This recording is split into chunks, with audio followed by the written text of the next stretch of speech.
Are we living in a financial slavery system? Yes, but it's better than any other option. At every point in history, the vast majority of people have been controlled, enslaved, in some way. You name something you need to live and it's been used to control people. Food, water, and basic security been the most common. No. If people stopped buying shit on credit and giving money they don't have to mega corporations, things wouldn't be obnoxiously expensive and of lesser quality. Toxic consumerism culture is the illness of society and contributing to shitty labor practices by the mega corporations people keep buying from. People need to stop talking about financial slavery meanwhile mindlessly buying the newest crap. Yes. And the odds of getting out of it are statistically insignificant. Look up the numbers. Something like 90% or more of Americans are insolvent. Most of the folks living in the suburbs are beholden to the banks for everything. Their entire lives are on borrowed money. And their income is just enough to keep the interest payments on time. Very few have any meaningful amounts of money saved up. And fewer still own any assets outright. Look up how many Americans under 40 actually own their house and car outright. I'd bet my bottom dollar it's less than 1%. In fact, I'd expect it's probably more like 1 in 10. Oh. No.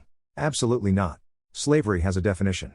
If you're getting paid and are legally free to leave, you're not in slavery. If you can check Reddit, you're most likely not in any kind of slavery. Actual slavery is horrible and does exist in some parts of the world still. We should not put the word slavery in some other context to try and make it sound worse. The society we're living in most countries today is so far from actual slavery. We don't even realize how good we have it. What's the worst part of having a child? Haven't seen anyone mention the strain it can put on your relationship. It's immensely difficult to communicate properly when you're stressed, worried, and sleep deprived. Work on your relationship as much as you do at being a parent and you'll have a good foundation. At the beginning, planning things becomes much more complicated. Want to fly? Got a plan for stroller and car seat. Which car rental place is in the terminal so you don't have to haul all your kids' stuff on a bus. And things can get messed up just because your kid is having a bad day. You might be out at a restaurant and your kid gets mad because, insert dumb thing here, so you just need to pay your bill and leave. Or eat in shifts with so someone can be outside with a mad toddler. Don't get me wrong. I love my kid and wouldn't change anything, but details that never mattered to me before become things you have to take into consideration.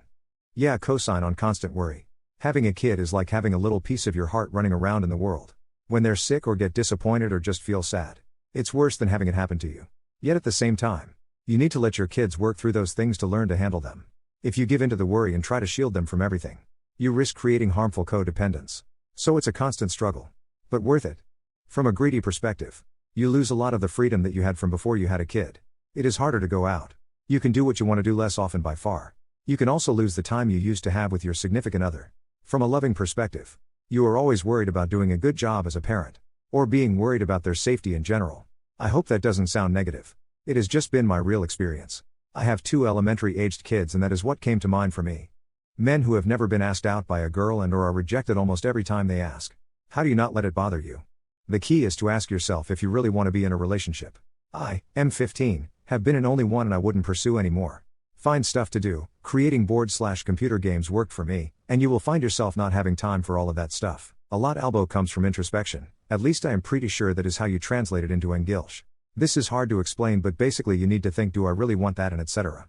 Dude, you've friend zones yourself. If you want to get involved with a girl, you need to put the work in. If you want a relationship, it's basically a numbers game and you might have to ask 50 girls out to get one yes. At the very least you need to not friend zone yourself and keep more boundaries with the girls you know. If some of these girls really are your friends, I'd talk to them about this, and how they see you and what you can change so you're seen the way you're seen. So they see you the way you want them to see you, as a potential partner/date, but only ask girls that you aren't interested in. It's how it is. Personally, I became like one of your friends. It's the selfish move, but I have no regrets. I see guys like you who spend so much more time and mental energy on these women as I do. And then I kinda come along and sweep them into bed. But then you all always say you're totally cool with it and you like being their friend. It's one of those things in life where you gotta accept people get to make their own decisions. Women like having a set of guys around as friends for talks and such, and a different set of guys around for sex and romance. I figured out long ago which I wanted to primarily be included in, but Therese, no wrong answer. It's all about what you want. Why is it so hard for people to believe that Kurt Cobain was extremely depressed and killed himself? Because people think all the celebrities have a perfect life, or think that just because they have so much money there is no reason for them to be happy. In reality, you'd be surprised how many are on medication due to mental health problems, have attempted suicide, or suffer from drug abuse. I don't think he wasn't in that mental state. I don't believe he never considered doing it. I don't deny the possibility that he may have done it. I believe we don't have all the evidence to know the truth. And a lot of that is thanks to the rush job the SPD did. And we're probably never going to know for sure. Some of it is that people don't believe that successful and popular people would kill themselves. Some people don't understand how badly being an addict makes you feel or how much heroin an addict can take before being incapacitated. Some people want to believe Courtney Love did it because she's a loud, obnoxious woman who did like the romanticism of being a dirtbag power couple and quat. To me, Occam's razor is Kurt desperately wanted to get clean after his kid was born. Getting clean is hard and he failed a bunch of times. Junkie Brain says I'm trash and I will ruin the lives of my family and quat. Suicide. I think most of us realize he would have died young no matter what. His personality seemed much less suited to being the most famous man in the world than Charlie Chaplin, Marlon Brando, Frank Sinatra, Elvis Presley, Bob Dylan, or Michael Jackson. I think he was much less eager to become famous than any of those men. The fishbowl of fame had become even smaller by the 1990s.